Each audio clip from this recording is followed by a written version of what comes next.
제55회, 54회 국무회의를 시작하겠습니다.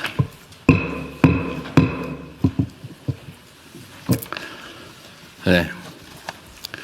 오늘부터 정부 부처에 대한 2주차 업무 보고가 시작됩니다. 최초로 생중계되는 업무 보고에 대한 우리 국민들의 관심이 매우 높습니다.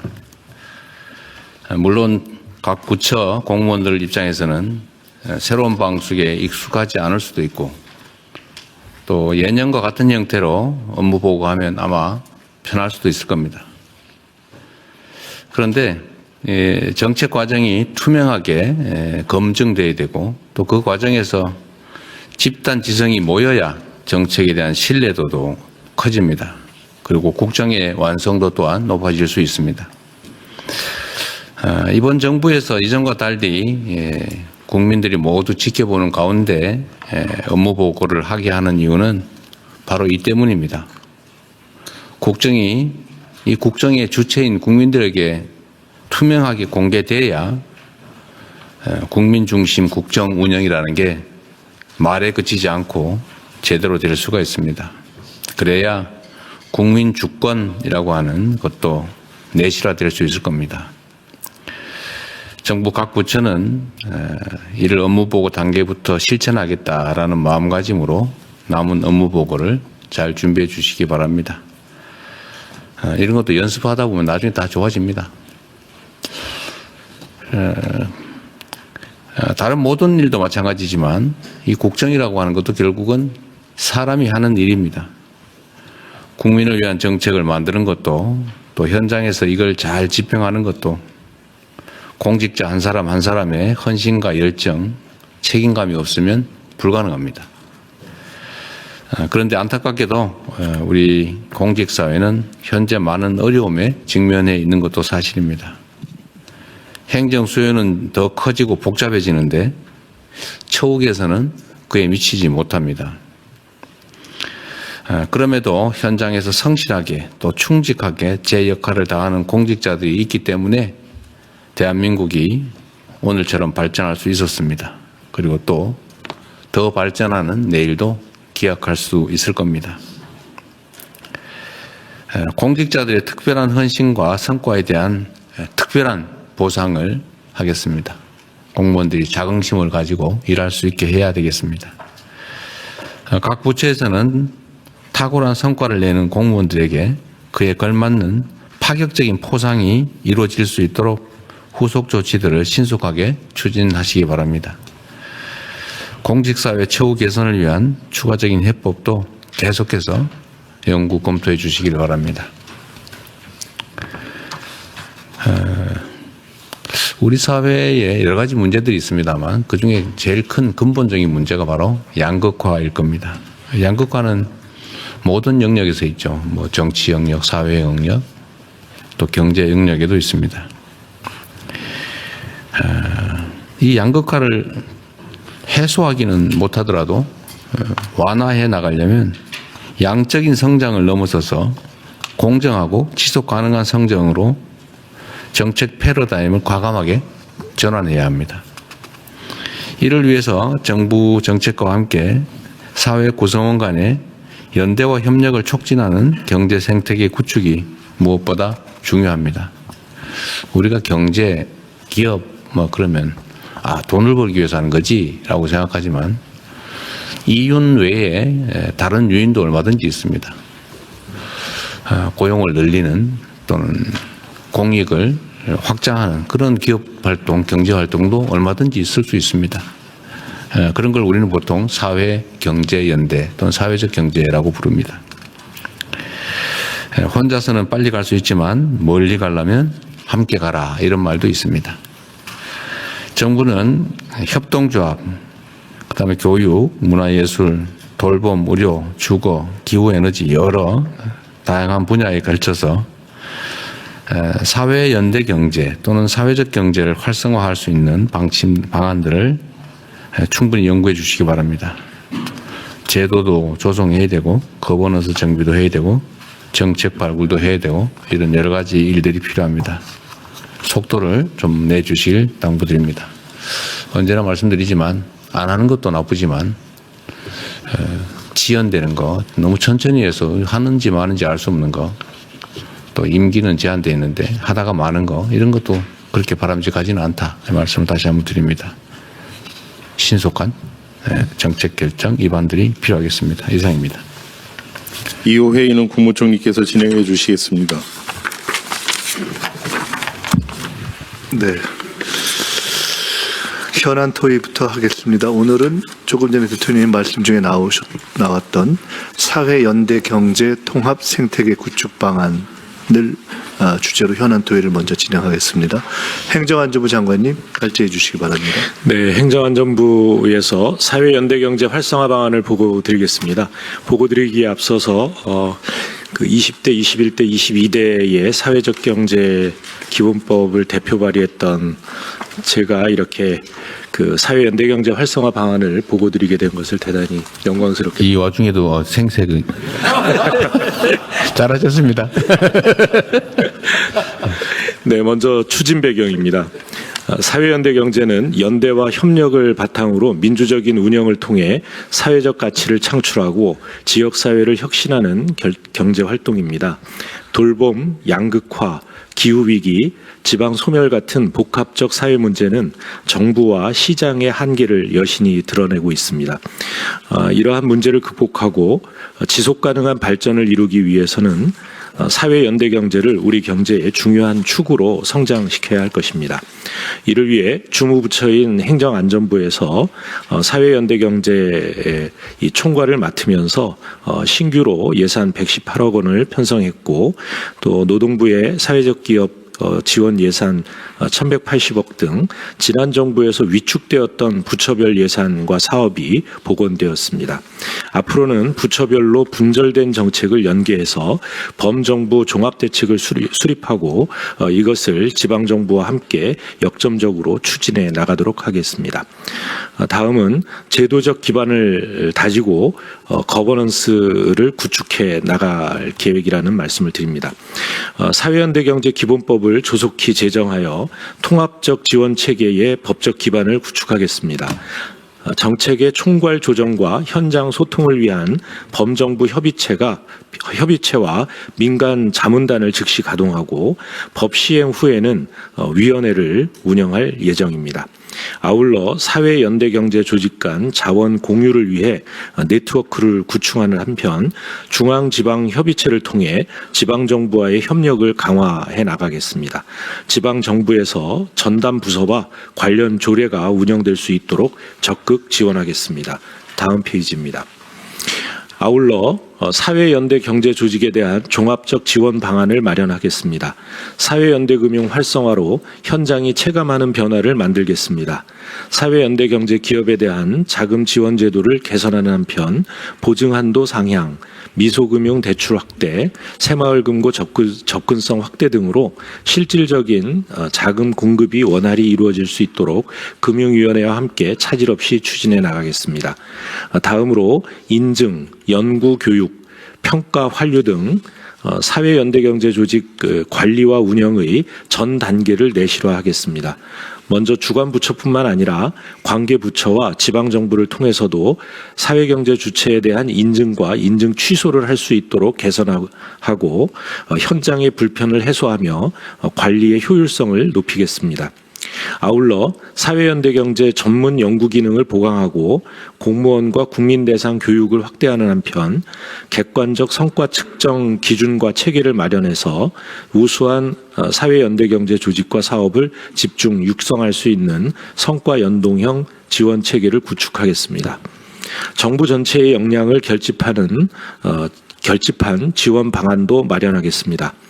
다른 부처에서 이어서 발표를 해 주시겠지만 돌봄이나 에너지 또 교육 등 각 부처의 고유 업무 분야와 연계해서 사회연대 경제를 활성화할 수 있는 방안을 함께 만들겠습니다.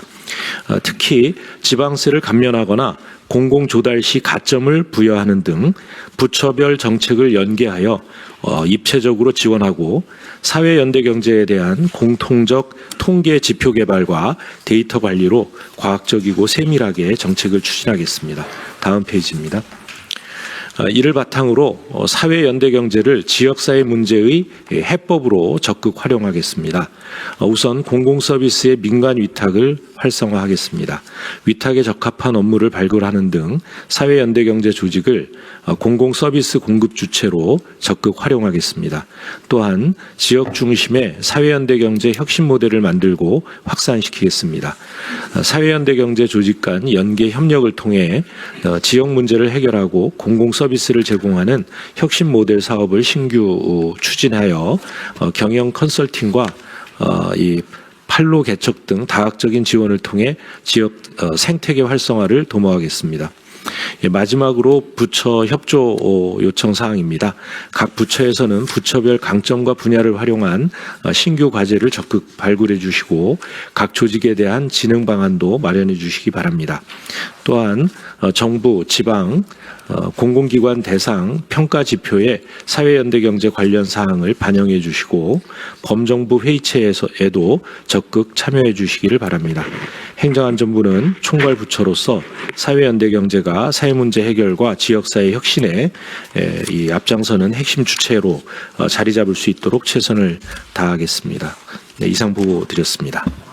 네, 이거 좀 코멘트 하나 하고 넘어가면 좋겠는데요. 이 사회연대 경제, 이게 민간 영역에서 이제 경쟁을 통해서 그 자기 입지를 만들기가 참 어렵잖아요. 그러니까 돈을 벌기 위해서 막 전력 질주하는 사람들하고 막 세상이 잘 돼야지, 모두가 함께 잘 살아야지, 이렇게 하는 사람들의 열정도 크긴 하지만 이 집요함, 절박함 이런 데서 못 미치기 때문에 사실 경쟁을 통해서 그 자리를 마련하기 참 어렵다는 생각이 저는 들었습니다. 물론 이게 협동조합이나 이런 게 이태리에서 꽤 많이 발전했잖아요. 네, 거기는 보면 뭐 글로벌 기업들도 협동조합 형태들이 있더라고요, 보니까. 근데 그렇게 이제 일정한 정도 성장을 하면, 예를 들면 이제 뭐 그 위기 시에, 경제 위기 시에 있던 기금으로 고용을 유지하고, 그러니까 임금도 한 10% 높은데 생산성도 더 높고, 네. 또 경쟁력 같더라고요. 일정 규모 이상이 되니까. 근데 문제는 거기까지 성장할 때 이 토양이 필요한데, 이 토양을 어디서 만들 수 있냐. 결국 저는 이거 공공위탁 영역이라고 보여집니다. 그래서 여기 써져 있기도 한데, 예를 들면 제가 찾아냈던 것 중에 하나가 이 청소 대행 같은 건데, 이 지금 청소 대행이 이거 부패 구조 아닙니까? 네. 제가 성남시장이 됐을 때 청소 회사가 10몇 개가 되는데, 대행 회사가 이 청소 대행 권리금이 그때 당시 기준으로 30억 원씩 한다 그래요. 그래서 제가 계산을 해보니까 거기서 뭐가 그리 나오면서 30억 원씩 하지? 그랬더니 그게 이유가 있더라고요. 보통 한 50명에서 100명 이렇게 고용을 하는데, 그때 대충 환경미화원 1인당 한 270~80만 원 정도 주는 걸로 계산을 해서 위탁을 하는데, 실제 받는 사람은 한 200만 원, 한 30만 원 이렇게 받는 거예요. 1인당 한 50만 원씩을 중간에서 위탁 수수를 빼고. 그러니까 이것만 해도 한 달에 몇천만 원이 되는 거예요, 이게. 그러니까 계산을 해보니까 그 권리금이 한 30억 하는 게 맞더라고요. 계산이 나와, 이게. 그래서 이거를 제가 당시에, 그때 협동조합이 없어서 시민 주주기업, 주식회사인데 청소 노동자 본인들이 주주인 회사, 가족들끼리 해서 15% 이상 못 갖게 하고, 그 다음에 수익을 배당하는 것을 막고, 일정액 이상이 되면 수익을 공공기여를 하게, 이렇게 하는 조건으로 위탁을 했거든요. 그때 일도 열심히 하고, 그 중간에 떼먹질 않아요. 떼먹는 사람이 없잖아요, 그게. 그 경쟁시켜서 했더니 만족도가 매우 높았는데, 근데 이게 이제 기존에 있던 걸 바꾸기 어렵더라고요. 이게 이 기득권이 있어서. 새로 이제 신규로 지정할 때 그렇게 해봤는데, 하여튼 이런 분야들을 상당히 많이 발굴하면 좋겠다. 이거 사실 어려운 게 아니죠. 청소 직접 하는 사람들이 위탁을 직접 받는 꼴이니까 일단 열심히 해요. 뭐 자기 거니까. 임금도 훨씬 많이 받고. 임금은 당연히 뭐 책정된 거 다 받으니까 얼마나 좋겠어요. 뭐 보수도 높고. 그래서 세상에 이거를 제가 했더니 그때 당시 이명박 대통령이 이 국무회의 자리에서 칭찬했다는 거 아닙니까? 이재명인 줄 모르고. 그 칭찬을 해가지고 전국에서 벤치마킹을 왔어요. 성남시 이 담당 공무원이 막 강연 다니고 있어요.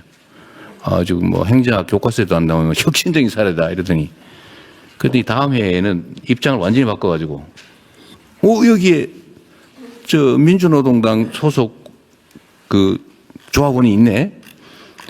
종북의 자금줄 이래가지고 제가 완전히 전국에 종북 빨갱이로 몰려가지고요. 그래서 서울지검에 소환당해서 조사받으러도 갔지 않습니까? 그래서 제가 그때 약간 농담해도 내가 그때가 막 온 생중계를 이렇게 하고 있길래 제가 만약에 여기다 일거리 줬다고 종북이면은 여기에 박근혜 대통령이 사회적 기업 지정해가지고 현금 지원을 연간 5천만 원, 8천만 원 해주는데 그러면 박근혜는 그러니까 고첩이다 이렇게 얘기했거든요. 이재명이 종북이면 박근혜는 고첩이다. 그래서 제가 갑자기 전국적으로 유명해지게 됐는데 하여튼 제가 드리고 싶은 말씀은 제가 잘했다는 자랑도 할 겸 이 사실은 이런 걸 대대적으로 늘려야 되지 않냐는 생각이에요. 근데 이런 공공 서비스 영역을 개인에게 예를 들면 수의계약으로 위탁을 주거나 하는 대신에 이런 협동조합이나 사회적 기업에게 위탁을 주면 모두가 좋고 사회적 경제가 확 늘어나는 거 아닙니까? 네. 이런 게 사실은 많이 있거든요. 예를 들면 공공 분야에서 물품 구매할 때 똑같은 품질이면 사회적 기업한테서 사줘야 되는 거죠, 원래는. 그 공급하는 데가 경쟁보다는 공익을 목적으로 하는 사회적 기업이니까. 그래서 물품 구매에서도 사회적 기업을 우선적으로 사주고 대행도 이런 데다가 맡기고 이러면 시장이 확 넓어지잖아요. 제가 성남에서 이런 것들을 몇 개를 했는데 제가 전국에서 사회적 기업의 구매, 이것도 구매니까 구매 비율이 압도적으로 높았었거든요. 네. 그러니까 이거를 행안부에서 이걸 뭐 강제로 하기는 어렵더라도 예를 들어 일정한 방향으로 저희가 적극 권장도 하고요. 또 인센티브도 주고. 필요하면 저는 이걸 왜 수의계약을 줘가지고 권리금 20억짜리 만드냐. 네. 그거 다 제가 시장 되고 나니까 이 청소 위탁해달라고 막 몰려오더라고요. 난 이게 왜 그런지 몰랐어요. 근데 이걸 딱 수의계약해서 맡기는 순간에 20억이 딱 들어오는 내 손에. 이게 말이 안 되잖아요. 그래서 이거를 공공 영역에서 좀 대대적으로 발굴하면 좋겠고 가능하면 수의계약을 못하게 하고 이런 걸 사회적 기업에 맡기도록 뭐 권장을 넘어서서 난 규정도 일부 만들 수 있잖아. 일정 비율은 사회적 기업에 맡겨라. 네, 그 이제 기본법 만들 때 기본법을 논의를 만들면 예. 그런 내용이 들어갈 수 있는 거예요. 공공조달에 뭐 이렇게 몇 프로 이내에서 할 수 있게. 그러니까 각 지방정부든 중앙정부든 지금 그게 1%, 2%밖에 안 될걸요? 그 정도밖에 안 되죠. 1%가 채 안 됩니다. 1%도 안 되죠. 근데 이거를 상당 부분은 좀 늘려야 된다. 근데 이거는 각별히 좀 각 부처에서도 신경을 써주시고요. 내가 보기에는 현장 행정 서비스 영역에 꽤 많을 것 같아요. 특히 지방정부 이런 데 있을 것 같습니다. 대통령님 내년이 굉장히 중요한데요. 내년에 이제 저희 새 정부가 국정을 펴나가면서 새로운 영역의 네. 공공 서비스가 만들어집니다. 특히 복지부 같은 경우에는 통합돌봄이 내년에 시작이 되고요. 그다음에 또 기후부와 농식품부에서 이 햇빛마을 네. 이런 에너지 마을 투자들이 이루어지지 않습니까? 네. 이런 부분들이 이제 마을 공동체가 하는 이런 그러니까 구양리 사례도 사실 구양리 주민들이 만든 협동조합입니다. 그렇죠. 예. 예. 뭐 그다음에 또 그런가 하면 이제 뭐 이렇게 어디 뭐 성남도 그랬지만 부천 같은 데에도 사회적 협동조합을 통해서 네. 이제 노인 일자리 위탁이라든가 이런 걸 네, 네. 하고 있고요. 그래서 이런 영역들이 굉장히 많은데 사회 연대 경제와 연결이 잘 안 돼 있습니다. 그래서 이런 걸 잘 연결해서 뿌리를 내리도록. 말씀하신 대로 이제 이게 모든 분야에 발굴이 가능한데 지금도 어디 예를 들면 공공 서비스 예를 들면 무슨 노인 요양보호사 네. 이런 것도 보면 직업 소개서 개인 사업화처럼 돼 있어요. 직업 소개서처럼 돼 있어요. 개인이 사무실을 내고 리베이트 먹고 소개해주고 이렇게 되는데 방문 요양 그런 것. 방문 요양 근데 그런 것도 다 그 방문 요양 사업을 하는 사람 아니면 요양 보고서 하는 사람들이 협동조합을 만들어서 자기들이 이렇게 일을 하면 만족도도 높아질 거고 중간 착취 문제도 없어질 거고 이게 일종의 이권 사업화되는 것도 막을 수 있잖아요. 근데 이게 사실은 발굴하면 엄청나게 많다. 예, 그래서 이거를 그냥 이렇게 그냥 그렇게 안 하겠지만 저는 이거를 아예 전담 인력 그러니까 컨트롤 타워를 딱 하나 두어가지고 뭐 경쟁을 시키든지 아니면 계속 기획을 하든지 그래야 될 것 같아요. 각 부처에 맡기는 게 잘 안 되거든요. 예, 그래서 저희 그 행안부에 지금 사회연대경제국을 만들었거든요. 아, 그래요? 예, 그리고 이제 범정부 추진단을 만들어서 각 부처에서 그 부처와 함께 조직을 만들고 그다음에 이 일을 추진할 계획입니다. 또 한 가지 더 드리고 싶은 말씀은 여기 이제 전부 9개 부처의 관련 계획이 첨부가 되어 있습니다. 그러니까 대통령님께서 보셨을 텐데요. 여기 보면 산업부가 없습니다. 그 산업부는 대기업이나 중견기업이 주로 많지 않습니까? 그런데 요즘은 대기업들도 ESG 경영을 해서 사회공헌 투자를 하게 되는데 이 사회공헌 투자도 이 사회연대경제 조직 쪽으로 많이 연계를 시켜달라. 네. 그런 부탁 말씀도 드리겠습니다. 네, 마저 다른 부처들도 보고를 한번 하고 또 계속 토론을 이어가겠습니다. 예, 다음은 그 협동조합에 대해서 기재부가 보고 드리겠습니다. 지금 협동조합은 2012년도에 이제 협동조합 기본법이 제정이 되면서 일반 협동조합 이런 영리를 목적으로 합니다. 그리고 이제 비영리를 목적하는 사회적 협동조합 두 가지로 나눠져서 양적으로는 굉장히 성장을 했습니다. 그 첫 번째 현황의 두 번째 동그라미 보시면은요. 다음. 보세요, 하세요. 네. 그 2013년도에 3,400개 불과하던 게 2025년 11월은 28,000개 정도까지 8배나 이렇게 숫자는 증가했습니다. 그렇지만 내용적으로 보면은 그 부채가 오히려 증가되고 단기 순이익은 2018년도에 그 1,326만 원에서 오히려 210만 원으로 이렇게 줄어드는 이런 형태를 보이고 있습니다. 그래서 저희들이 이 협동조합을 좀 활성화하려는 그런 정책 방향을 수립하도록 하겠습니다. 그래서 기본적인 법령 개정도 그 이 협동조합을 운영하는 데 있어서 지금 디지털 경제라든지 이런 또 그런 시대에 맞는 이제 그런 식으로 법령 개정을 추진하려고 하고 있습니다. 두 번째는 특히 경쟁력 제고가 중요한데 역량 강화가 굉장히 저희들은 중요하다고 보여집니다. 그래서 이 지역 현안 해결을 위한 협동조합의 어떤 패키지로 좀 이렇게 협업이 좀 가능하도록 하는 예산을 많이 반영했고요. 그 다음에 성장 단계별로 또 지원하는 사업도 내년도에 신규로 예산을 반영했습니다. 그래서 내년도에는 한 2배 가량 늘렸고요. 앞으로도 이 역량 강화 쪽에 필요하다면은 더 하여튼 이 시스템 마련이라든지 제도 개선에 더 중점을 두도록 하겠습니다.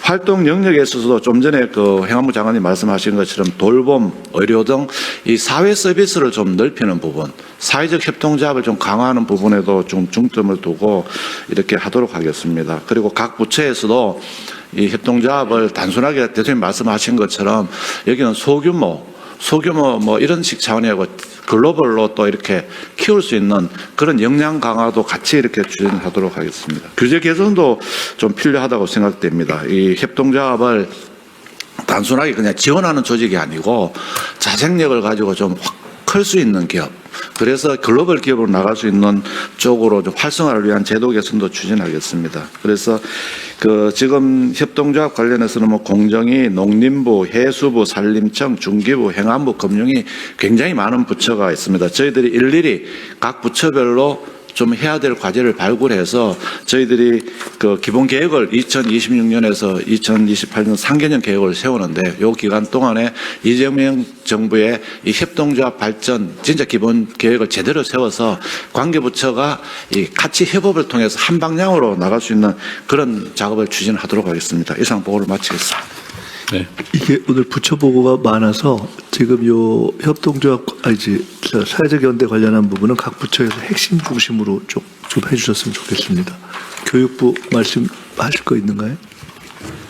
그냥 저희는 사회연대 경제 이해 증진과 가치 확산을 위해서 그 초중등부터 어른들까지 평생 교육에 좀 집중하는 것이 그렇고요. 그리고 실제적으로 초중고에서 교육을 할 때 이게 단순히 그러니까 경제 교육이 아니라 실습할 수 있는, 그래서 지금 교육 관련한 사회적 협동조합이 지금 현재 전국적으로 한 800여 개가 있거든요. 이런 부분들을 교육과 직접 연계 짓는 방향으로 하려고 하고요. 그렇게 해서 어쨌든 향후에 그 사회적 연대 경제에 그 지역 평생교육 활성화 사업 추진 계획을 넣을 때 사회적 연대 경제 특화 프로그램을 넣어서 초중등부터 평생교육까지 같이 진행할 수 있도록 이렇게 권장하고 점검하겠습니다. 네, 이상입니다. 네, 문체부. 네, 문체부는 먼저 지역 주민 공동체가 활동가를 중심으로 지역 관광을 활성화하기 위해서 여러 노력을 하고 있는데요. 이런 자발적인 활동이 활성화될 수 있도록 발굴해서 지원을 하도록 하겠습니다. 그리고 지역의 문화 자원을 활용하는 사업도 컨설팅을 지원하는 등 체계적이고 전문적인 사업이 이루어질 수 있도록 돕겠습니다. 그리고 문화 분야의 예비 사회적 기업을 육성하는 것 역시 지원을 강화하고 있습니다. 특히 예술이나 관광 벤처, 컨텐츠 분야의 공모 사업할 때 예비 사회적 기업을 우대할 수 있도록 하겠습니다. 외에도 문체부의 다양한 사업들이 사회경제연대 의의를 살려서 집행될 수 있도록 준비하겠습니다. 네, 농식품부. 예, 농식품부 보고 드리겠습니다. 저희는 농촌형 사회연대 경제 활성화 전략인데요. 농촌은 잘 아시는 것처럼 넓은 면적의 인구가 분산 분포하고 고령화도 심하기 때문에 상대적으로 도시에 비해서 생활 인프라가 굉장히 양도 적고 질도 취약한 편입니다. 그래서 농촌 경제 사회 서비스 법을 만들었습니다. 그래서 이 법에 따라서 농촌형 사회연대 경제 조직을 육성하고 지원하자라는 틀로 지금 아주 소소하게 시작을 하고 있는 단계입니다. 그래서 저희 이 법을 기반으로 하되 사회연대 경제 조직을 조금 더 지원 개수수를 많게 하자라는 방향을 잡고 있습니다. 그래서 사회적 농장이라든가 서비스 공동체를 만들고 이들이 활동을 할 수 있는 무대를 좀 넓혀주는 데 주력하고자 합니다. 가령 지금 이제 기본소득이 우리 10개 지역에 시범사업을 하게 되면 그 기본소득을 가지고 쓸 수 있는 서비스를 구득할 수 있는 이런 일들에 종사하는 서비스 공동체나 사회적 기업이 이 기본소득의 사용처로 등록할 수 있도록 촉진을 한다거나 농촌에 여러 생활 SOC 시설이 있습니다. 이 생활 SOC 시설을 관리하는 주체로 이들이 참여하도록 한다거나 혹은 또 농촌에 식품 사망 문제가 심각해서 저희들이 이동장터 사업을 하고 있는데 이 이동장터를 운영하는 주체로서 이들이 또 활동하게 한다거나 하는 방식으로 그 농촌에 오히려 나쁜 여건을 우리 사회연대 조직이 활동할 수 있는 무대로 더 육성하도록 하겠습니다. 이상입니다. 그 농식품부는 태양광 사업의 준부부서, 그거 어떻게 알겠죠? 그 마을형 태양광 사업은 어느 부처에서예요? 예, 그 조정이 돼서 그것도 행안부가 하는 거예요. 예, 알았습니다. 네. 네, 그 다음에 보건복지부. 예, 복지부 돌봄 복지 의료 분야에서 활성화 전략 보고 드리겠습니다. 앞서 행안부 장관님께서 말씀 주셨는데요. 내년 3월에 통합 돌봄이 시작이 되면서 사회연대 경제 조직이 이제 핵심 서비스의 공급자 역할을 할 것으로 기대를 하고요. 현재는 좀 비중이 한 7.1%로 낮지만 다양한 영역에서 할 수 있도록 역할을 확대하려고 합니다. 세 가지 방향 생각하고 있고요. 첫 번째는 역할 강화를 위해서 일단 모범 사례 발굴해서 홍보하고 취약지에는 저희가 이제 바우처 사업이 많은데 공급자 지원 방식으로 해서 직접 서비스를 제공할 수 있도록 하고 저희 그 조례에는 이미 이제 사회연대 경제 조직이 들어올 수 있도록 그 반영이 되어 있습니다. 회의에도 들어올 수 있도록 규정이 되어 있고요. 조직 역량 강화를 위해서 지금 자활기업이 한 960개 정도 있는데 창업자금 잘 주고 그다음에 사업 모형도 좀 단순 노동 집약적인 것도 포함하지만 앞으로는 좀 지속 가능한 것도 모형을 개발해서 보급하려고 합니다. 서비스 경영 컨설팅 이런 부분이 부족하다는 지적이 있어서 저희들이 체계적인 실무 교육도 하고 매뉴얼도 개발 보급하려고 하고요. 마지막으로 이제 앞으로 계속 늘어날 건데 이 부분을 활성화하기 위해서 중앙사회서비스원의 민간협의체 구성해서 활용 방안, 활성화 방안 계속 발굴해 나가고 저희 좀 부족합니다. 통계 기반 마련해서 실태조사 등 준비해 나가도록 하겠습니다. 이상입니다. 이 간병인 요양급여 포함하기로 한 거 일부 시행하잖아요. 예, 그렇습니다. 근데 내가 전에도 한번 여기서 얘기했나 잘 모르겠는데 그 간병인이 지금 너무 비싸다는 거 아니에요? 그렇습니다. 예. 그 비싼 이유가 일단 노동 강도가 너무 세고 네. 구하기 어렵고 강도가 세니까 구하기 어렵고 이게 악순환이더라고 보니까요. 한번 하면 풀로 24시간 해야 되고 일주일 내내 해야 되고 휴일도 없고 그렇다는 거 아니에요? 네. 그냥 그렇게 할 사람이 몇 명이나 되겠어요? 근데 결국은 저는 이게 근본적으로 방향을 바꿔서 내가 예를 들면 간병 교육을 받아서 간병할 역량이 되면 알바로 네. 수요일 날 저녁 때만 가능.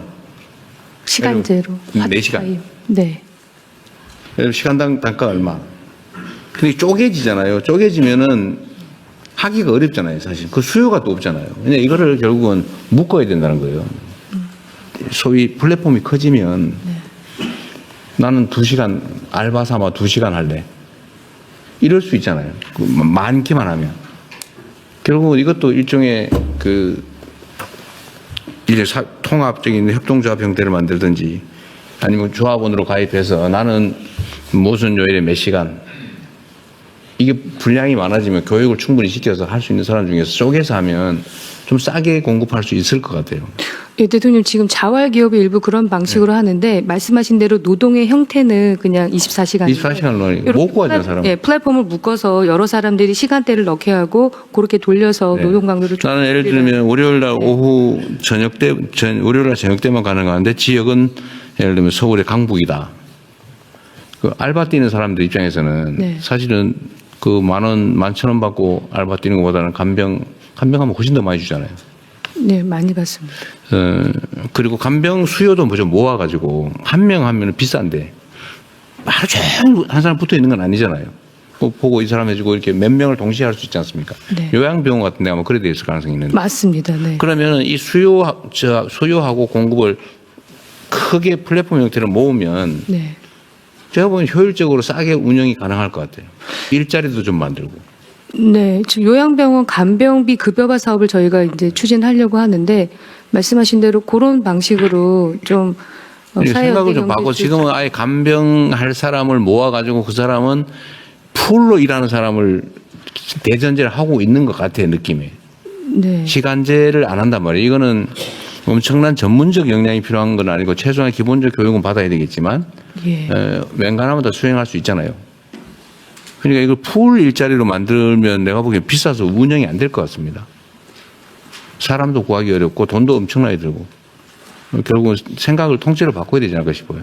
네, 그 간병비 급여화 사업할 때 그 간병인을 어떻게 공급할지, 그다음에 어떻게 지금 플랫폼 간병인을 못 구해가지고 외국에 수입할 생각하고 있잖아요. 아, 예, 지금 돌봄 인력은 굉장히 부족합니다. 예. 그러니까 그 돌봄 인력을 구하기 어려운 이유가 제가 보기에는 한 달에 평균 한 500만 원씩은 줘야 구할 수 있다고 하는 것 같은데 왜냐면 풀로 해야 되니까요. 네. 그 말이 안 되잖아요. 그런 사람이 어디 있어요? 누가 하겠어요? 300만 원, 네. 300만 원? 400만 원 이런 선입니다. 300, 400 해도 못 구한다는 거 아니에요? 못 가. 300, 400 주니까 안 하지. 누가 하려고 그랬어요? 네. 300, 400 하고 일주일 내내 꼼짝 못하고 거의 풀로 밤새도록 해야 되는데 그게 못 구하는 거죠. 실제 시세는 500만 원쯤 된대요. 아, 500만 원 해야 겨우 구한대. 그 들은 풍설에 의하면. 아, 그래요. 그렇게. 300만 원 생각하니까 못 구하는 거 아니에요, 지금? 예. 300만 원 해줄 사람 없지. 그래서 이거를 예. 그냥 결국 조합 형태로 만들고 플랫폼을 만들어서 많이 수요도 많이 모으고 공급도 많이 모아서 그냥 이렇게 하면 좀 원활하게 싸게 인력을 구할 수 있을 것 같다는 생각이 들더라고요. 이것들 그 방식도 예, 네, 검토하겠습니다, 대통령님. 네. 자, 기 후보. 네. 대통령 잘 아시겠습니다만 햇빛과 바람은 지역의 공공자산입니다. 그 공공자산을 해당 지역의 주민들이 협동조합을 만들어서 그 수익을 나누는 것은 이 사회연대 경제 취지에 가장 잘 어울린다고 생각하고 또 신규 사업을 아주 적절한 것 같습니다. 그 햇볕소득 마을은 이제 다음 토론의 주제여서 여기에 아마 대표적인 상품이 될 것 같은데요. 바람소득 마을도 풍력 기반의 바람소득 마을도 지금 꽤 활성화되어 나가기 시작하고 있습니다. 태백산의 가덕산 풍력 같은 경우가 2019년에 시작했는데요. 여기는 마을 기업 방식으로 했는데 255명이 참여해서 현재도 매월 5만 원 이상의 일종의 에너지 소득을 받고 있고요.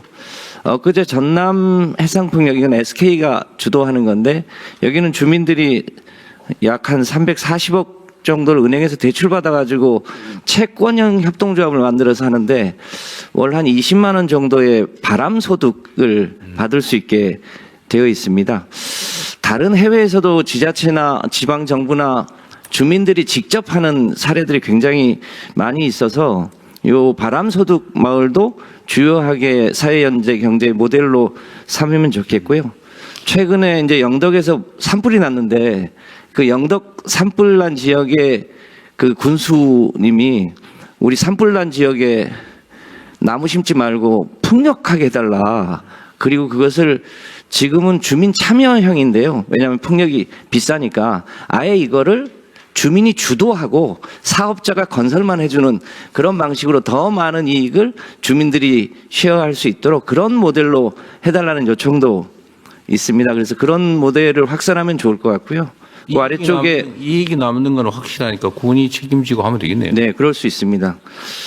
그 소, 돼지를 키우는 축산 농장도 굉장히 많은데 그 축산 분뇨 때문에 아주 민원이 많습니다. 근데 이거를 일종의 바이오가스, 바이오매스 이것을 만드는 것을 그 축산 농가의 책임자들이 함께 만들게 되면 이게 이 민원이 아니라 일종의 마을 협동조합의 새로운 모델이 될 수 있는데 거기에 태양광을 조금만 붙이면 일종의 이 축산 농가가 많은 지역이 이 바이오가스 매스를 합해서 일종의 에너지 자립 마을 모델을 만들 수 있는 아주 좋은 모델이 될 수 있습니다. 다음 페이지에 그림으로 참고해 놨는데요.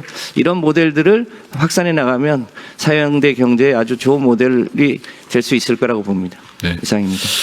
그 햇볕 마을 관련해서는 저 신안이 어쨌든 신안 군내에서 이 사업을 하려면 주민 몫으로 30%쯤 되는 걸 거의 의무 할당을 하고 있죠. 조례로 의무예요. 조례로 아예 정해놨죠. 저는 이게 아주 모범적인 형태라고 보여져요. 이게 그러니까 지금 신안군이 인구가 계속 늘어나고 있다는 거 아니에요? 그렇습니다. 전국의 군은 전부 인구 소멸 위험 지역인데 여기는 지금 이 햇볕 연금 때문에 인구가 지금 몇 년째 계속 늘어나고 있다는 거잖아요. 맞습니다. 이게 나라 운명을 가르는 이 큰 사업인데 지금까지는 사실은 정부나 이런 데서 크게 관심 안 가졌던 게 사실이잖아요. 좀 괴롭혔잖아 사실은. 네.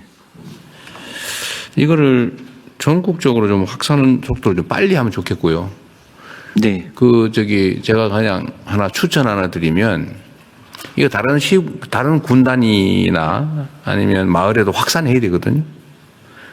지금은 사업자들이 이 재생에너지 산업은 남는 게 확실하단 말이에요. 왜냐하면 구매를 보증을 해주니까.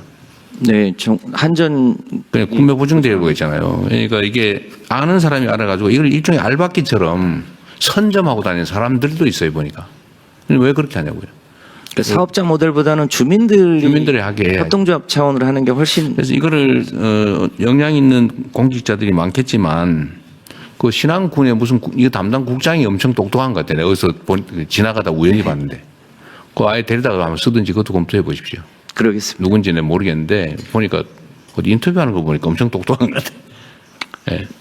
에너지 협동조합 전도사로 일할 수 있도록 열심히. 네. 고양리도 그러지만 신안은 어쨌든 체계적인 대규모 사업의 주민들 몫을 확실하게 해가지고 주민 저항도 줄이고 네. 주민들의 수익도 늘려주고 네.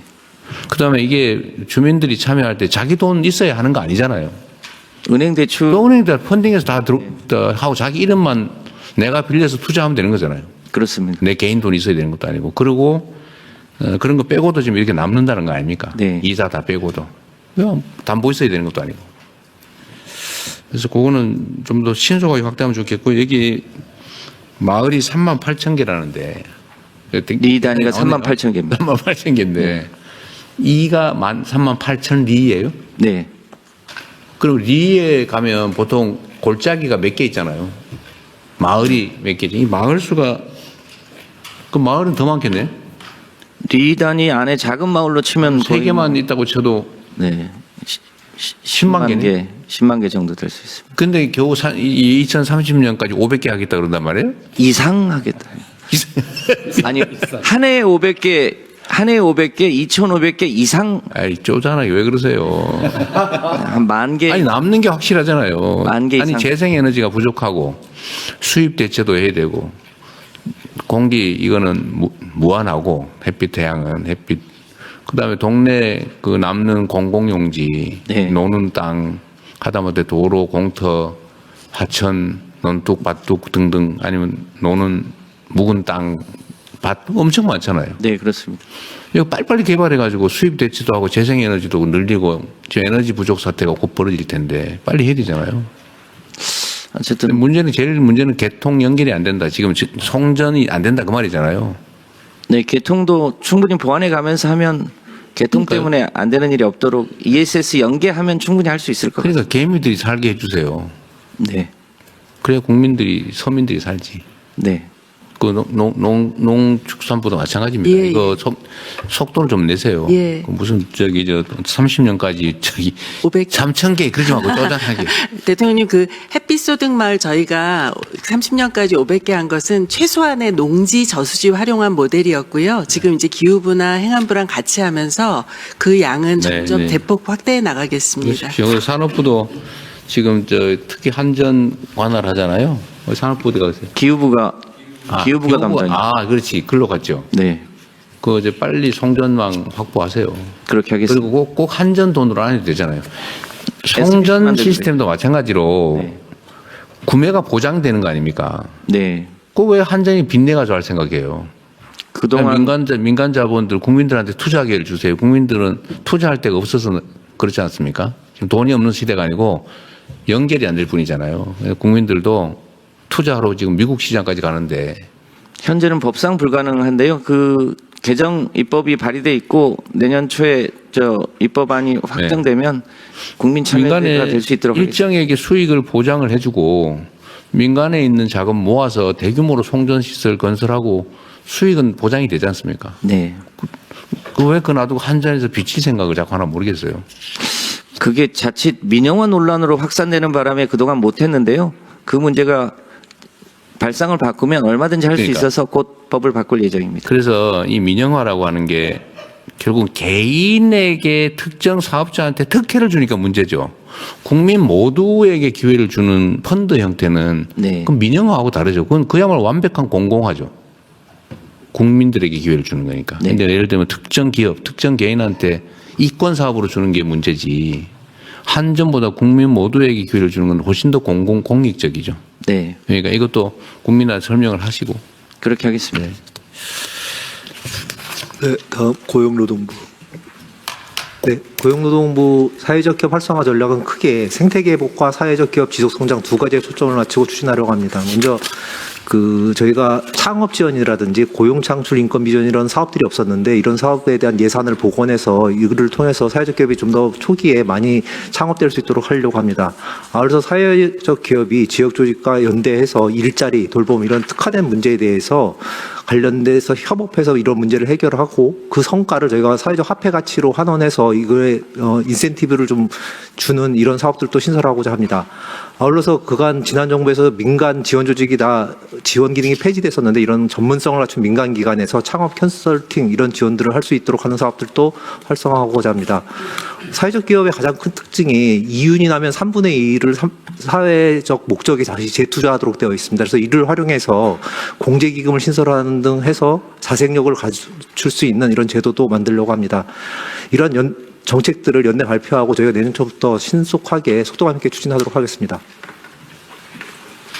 그 3분의 2 수익하는 분을 모아가지고 뭘 하자는 거 좋은 생각이신데요. 이 3분의 2 수익의 3분의 2는 공공기여하라고 하면 사실은 수익을 쌓지 않죠. 그러니까 그 안에서 자기들이 쓰면 되는 거죠. 그러니까 실제로 별로 축적되지는 않습니다. 그러니까 거기 너무 큰 기대하지 마세요. 그다음에 요거는 최대한 예를 들면 그 종사자들의 처우를 최대한 개선하는 거 아니면 기금으로 적립을 해가지고 예를 들면 불경기에 대응한다든지 아니면 공익기여를 한다든지 이런 데 쓰면 되는 거죠. 그죠? 맞습니다. 그렇게 우선으로 하고 남는 재원이 있으면 그렇게 하도록. 그러니까 남는 돈은. 네, 국토부. 국토부 보고 드리겠습니다. 사회적 경제 주체가 참여하는 그 사회주택은 크게 두 가지 종류가 있습니다. 하나는 첫 번째 말씀 보고 드리는 특화 임대주택입니다. 특화 임대주택은 LH가 하는 LH로부터 이제 같이 하는 사업입니다. 그래서 보면은 사회적 경제 주체가 공공임대축을 먼저 제안을 하면 이제 그 운영을 하는 사업입니다. 그래서 이제 특화형에 대해서 설명을 드리면 보통 이제 청년 특화형 그리고 이제 일자리 연계형 그리고 이제 고령자형 이렇게 다양한 주택을 합니다만 지금 현재 LH에서 이제 매입을 해가지고 그것을 사회적 경제에게 위탁 운영하는 사업으로서 21년부터 약 5,800호 정도 하고 있습니다. 근데 이제 지금 사회적 경제 연대와 이제 협의 과정에서 이제 건설형에 대한 얘기가 나왔습니다. 좀 추가로 설명을 드리면 매입을 해가지고 LH가 매입을 해서 사회적 경제 주체에게 위탁 관리를 하게 되면 방금 보고 드렸던 대로 일자리형이라든지 청년형이라든지 매칭이 안 되는 경우들이 있습니다. 그래서 사회적 경제 주체가 직접 건설형 임대를 할 수 있도록 LH에서 땅을 이제 임대 받아서 하는 사업을 진행하려고 하고 있고 그것이 이제 지금 현재 국회에서 의원 발의로 공투법 개정을 추진하고 있습니다. 그리고 이제 지금 임차인들의 이제 보증금을 보호하기 위해서 기존에는 1대9로 나눠져 있던 것을 LH가 전액 보유하는 것으로 의무화하는 것을 법안을 만들고 있고 기존 사업의 경우에도 이제 운영기관인 사회적 경제주체가 보유하고 있는 보증금은 허그에서 이제 보증해 줄 수 있도록 의무화하는 방안도 지금 법안을 마련해서 추진하고 있습니다. 그리고 평가주기 체계도 2년에서 1년으로 해서 사회적 경제주체의 책임을 강화하려고 하고 있습니다. 이런 제도 개선을 조속히 시행하도록 하겠습니다. 두 번째로 이제 협동조합형입니다. 이 협동조합형으로 지금 하고 있는 것은 남양주 별내하고 고양 지축에 더함이라는 사회적 주택 사업자가 협동조합 사업자가 하고 있습니다. 이 내용은 70%는 허그에서 국가 자금이 들어가 있고 30%는 입주민들이 이제 30%를 내는데 보증금하고 3천만 원 조합비를 내서 운영하고 있습니다. 이 사업은 이제 8년이면은 이제 마무리가 되는 사업에서 지금 현재 남양주 별내 같은 경우에는 20년 6월에 지금 입주를 해서 28년에 이제 청산이 될 예정으로 있습니다. 그래서 지금 거기에 이제 참여하고 있는 이제 입주민들이 지금 60% 정도는 이제 계속 이제 임차 상태로 계속 입주해서 원하고 있고요. 그리고 40%는 이제 분양을 받겠다는 그런 의지가 있습니다만, 그 입주민들의 의견들을 이제 수용해 나가면서 제도 개선을 하려고 하고 있습니다. 그래서 지금 현재 8년으로 되어 있는 것을 장기로 20년 정도로 연장하는 방안하고, 그리고 이제 이 조합원들이 임대 연장을 희망하면서 기금 지분을 전체를 이제 인수해서 운영하고 하려고 하는 그런 의지가 있다고 한다면 단계적으로 그 지분을 인수할 수 있도록 하는 방안도 검토를 하고 있습니다. 그리고 또 하나는 이제 이 협동조합형 사업은 이제 더함 단독으로 하고 있는 사업이기 때문에 이 사업을 활성화하려면은 다양한 다른 협동조합형 사업자들도 참여할 수 있도록 하는 방안도 지금 마련해서 추진하려고 하고 있습니다. 네, 이상 보고 드렸습니다. 그 임대주택 약간 벗어난 얘기긴 한데 국토교통부한테 잠깐 의견 한번 물어볼게요. 하여튼 이 임대주택을 포함해서 국토부에서 LH 등등에서 운영하는 임대주택은 언젠가는 분양하겠지 다 그렇게 생각하고 있죠. 예, 그 기존에 이제 10년 임대 분양, 10년 전환, 10년 임대하고 분양 전환 이런. 아니 그거는 뭐 분양 전환이 아예 예정된 건데 예. 장기 임대주택조차도 언젠가는 분양하겠지라고 기대하지 않습니까? 영구임대 빼고. 네, 그 공적 임대주택이라고 하는 것들입니다. 근데 왜 임대주택을 자꾸 분양을 해서 팔아치웁니까? 예. 그래서 지금 우리가 예를 들면 잠깐만요. 이게 그 국가별로 공공 임대주택 보유 비율이라고 하는 게 있잖아요. 예. 지금 우리나라 몇 퍼센트쯤 돼요? 8%. 장기 공공임대는 8% 정도 됩니다. 8%라고 하는데 그 8% 안에 든 게 계속 임대를 새로 짓고 옛날 오래된 임대는 분양하고 임대 또 짓고 분양하고 지금 그렇게 하고 해서 8% 유지하고 있는 거 아니에요? 예, 10% 이상 장기 보유하는 것까지 포함하고 있습니다. 장기 임대하는 그러니까 거. 아예 그냥 분양 안 하고 보유하는 거는 진짜 그건 몇 %예요? 네. 분양 예정이 안 돼 있고 진짜 임대용으로 가지고 있는 거는 6% 정도 되는 거예요. 1%? 6% 정도 됩니다. 예. 그래서 사람들이 임대주택을 들어가면 야 내가 언젠가 분양 받겠지 이 생각을 하고 있다고요. 저는 반대로 생각을 바꿔서 이제 예를 들면 역세권에다가 임대주택을 공공 임대주택을 좀 8평, 10평 이런 거 말고 네. 막 빼곡하게 지어가지고 뭐 사람 못 살게 하는 거 말고 그냥 멀쩡한 민간주택처럼 민영주택처럼 지어서 공공이 제대로 임대를 하고 내가 여기서 살다가 돈 벌어서 나가서 딴 집 사야지 이렇게 생각해야지. 내가 이거 분양 봐야지 받아야지 이래 생각하니까 맨날 싸우잖아요. 예.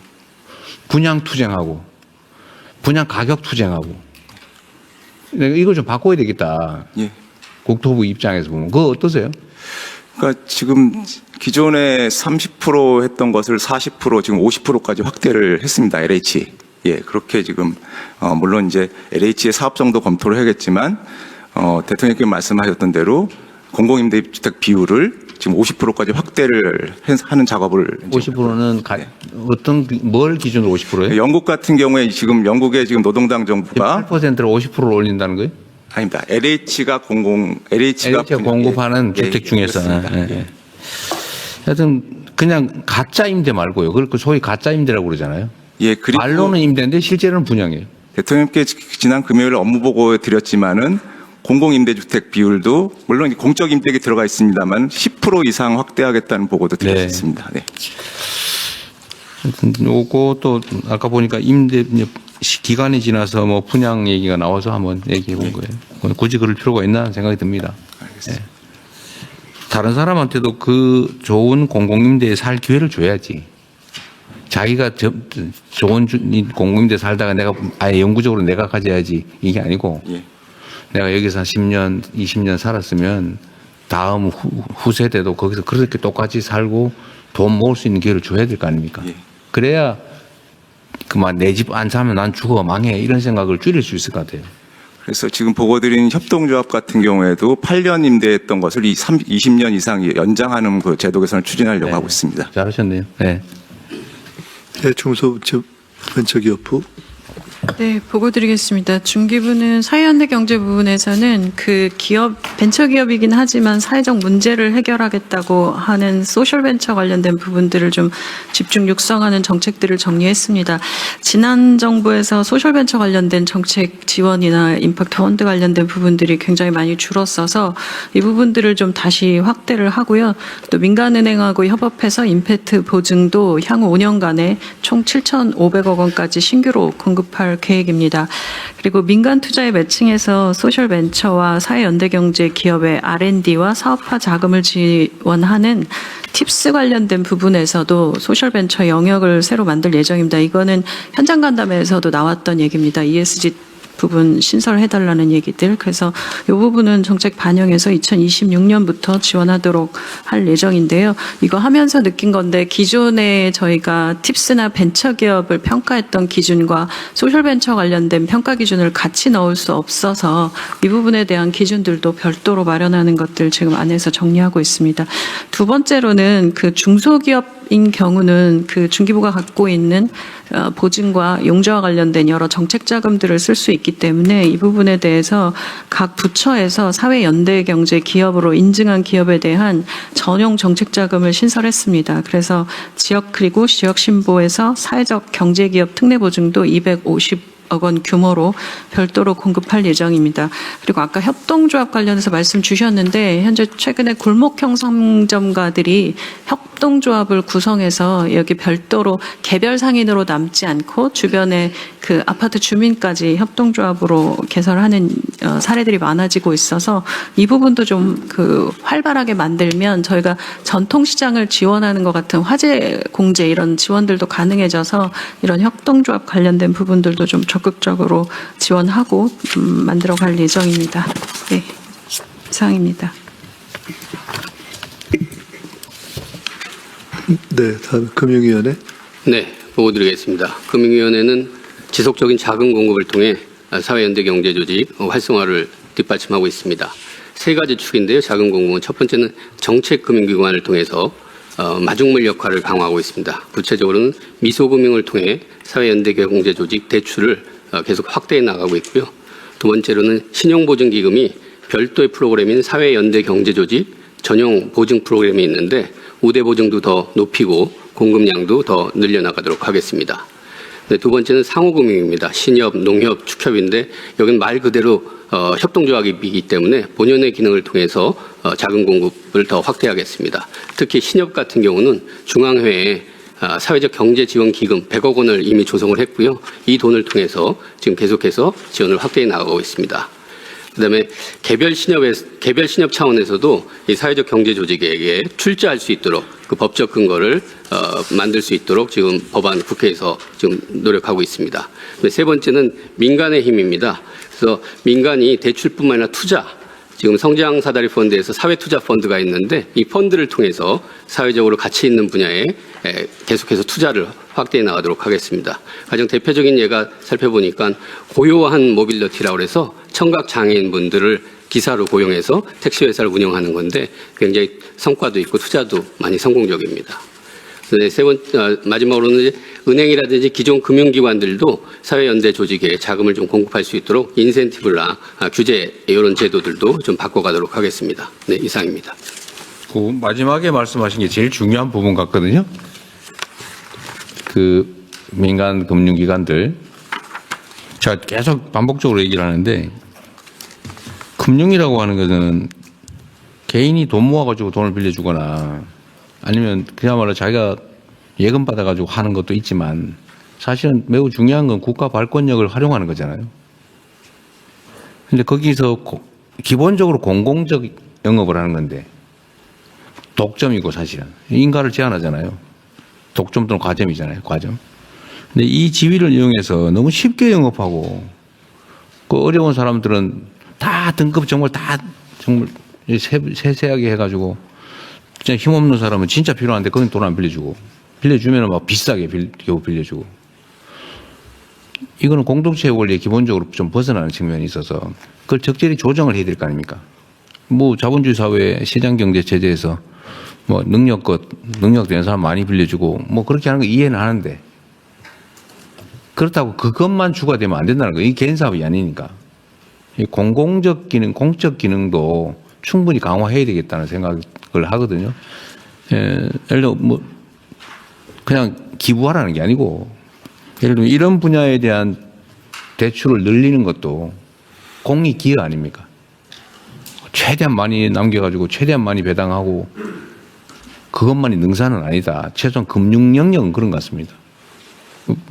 내가 물건 만들어 해외에 팔아가지고 돈 남기는 건 차원이 다르다는 거예요.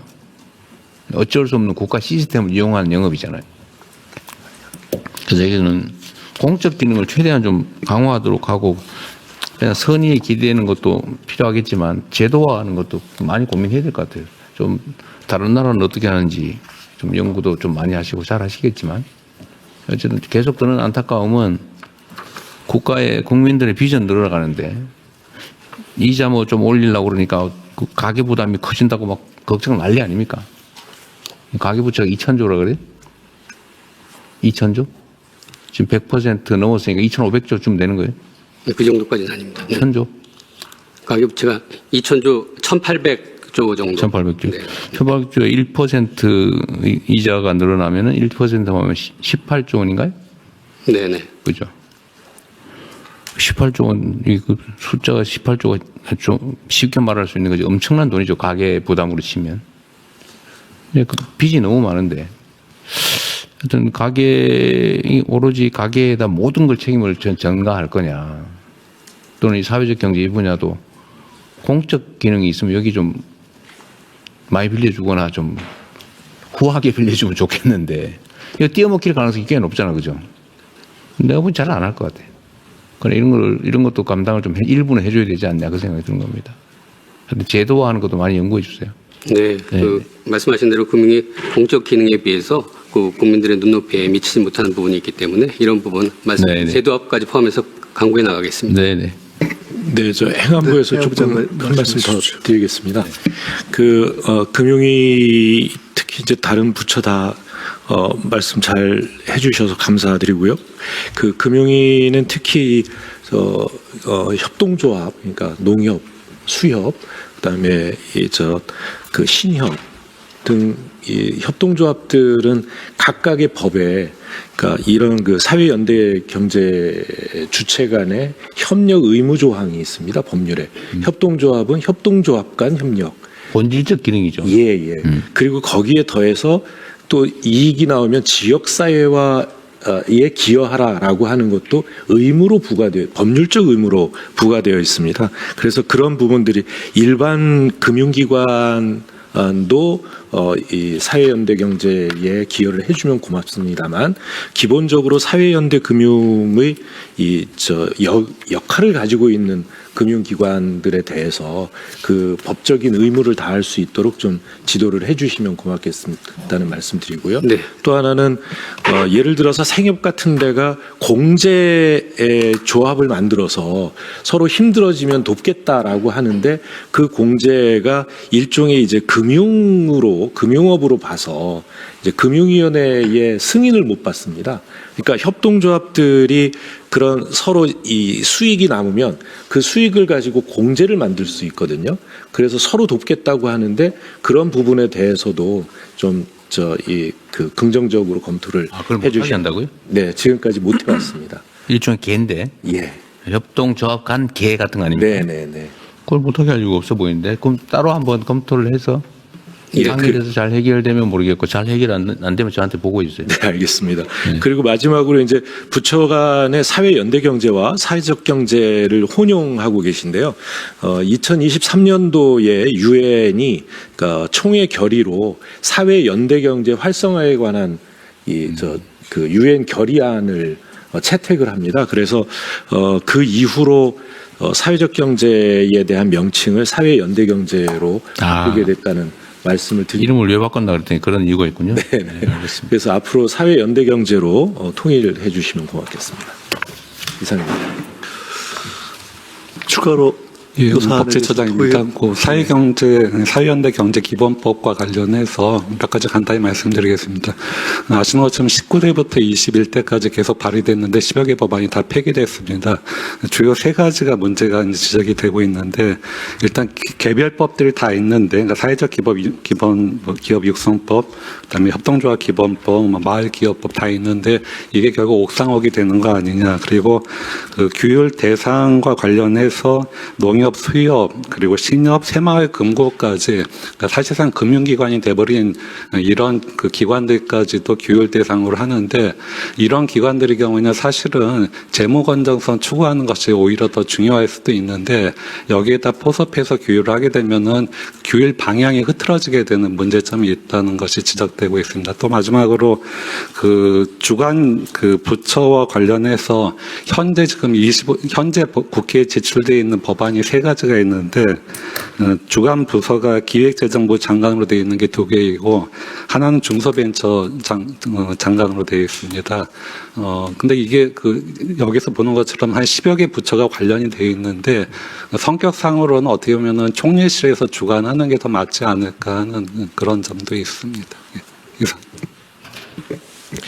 예, 그 부분에 대해서는 기본법이 이 다른 이제 개별 법들을 이 통합해서 이 규율할 필요가 있다라고 하는 요청에 의해서 또 이 그 의견이 조정이 됐고요. 금융기관에 대해서 금융감독 기능은 지금 현재는 새마을금고를 제외한 나머지 금융기관은 다 금융위원회의 감독을 받고 있습니다.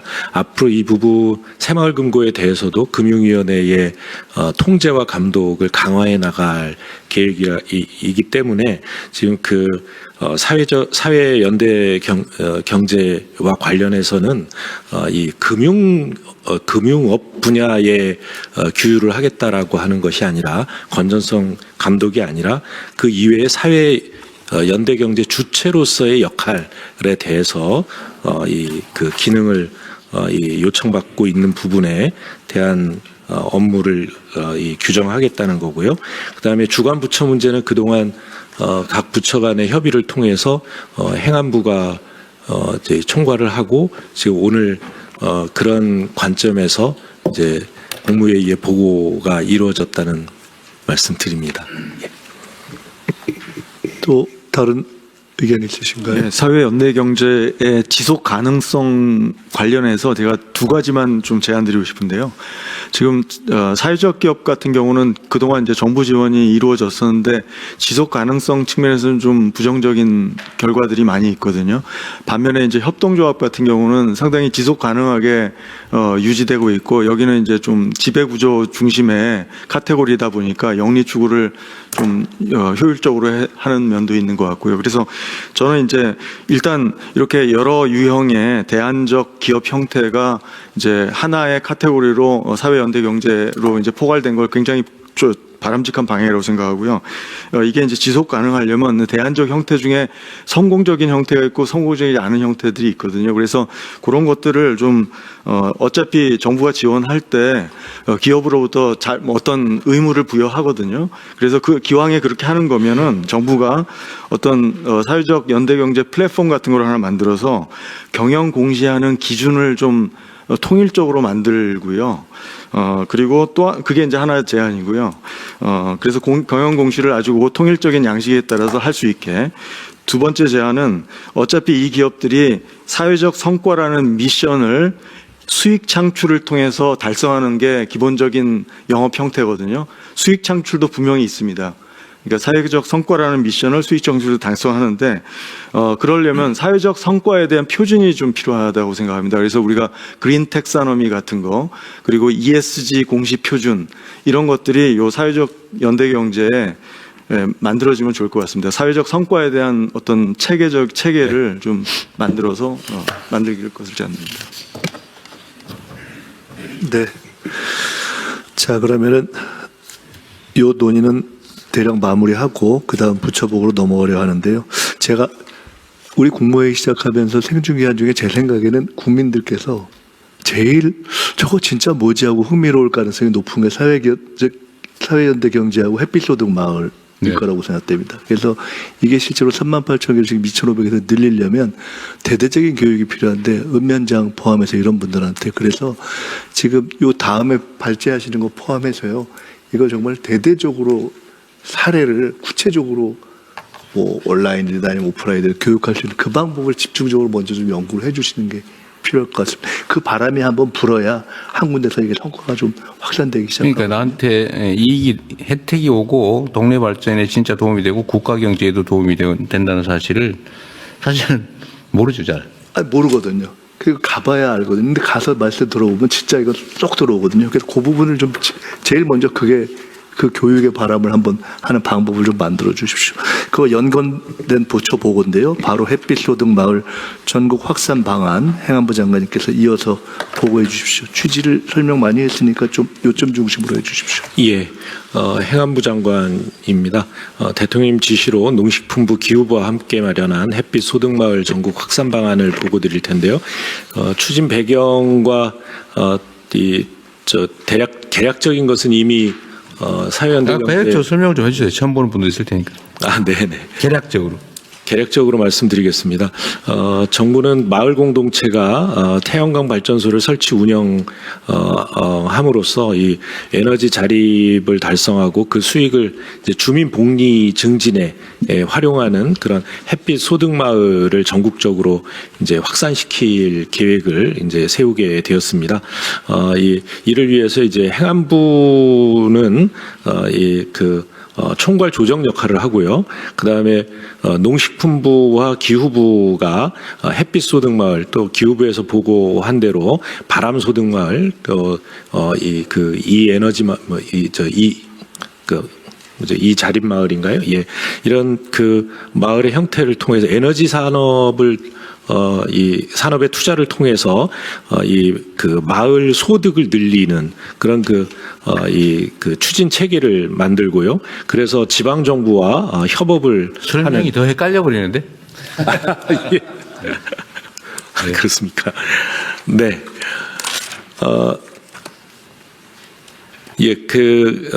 그러니까 구양리 사례를 설명을 해주세요. 구양리 사례를 설명을 해서 이런 걸 전국으로 많이 늘리겠다는 건가요? 네. 예.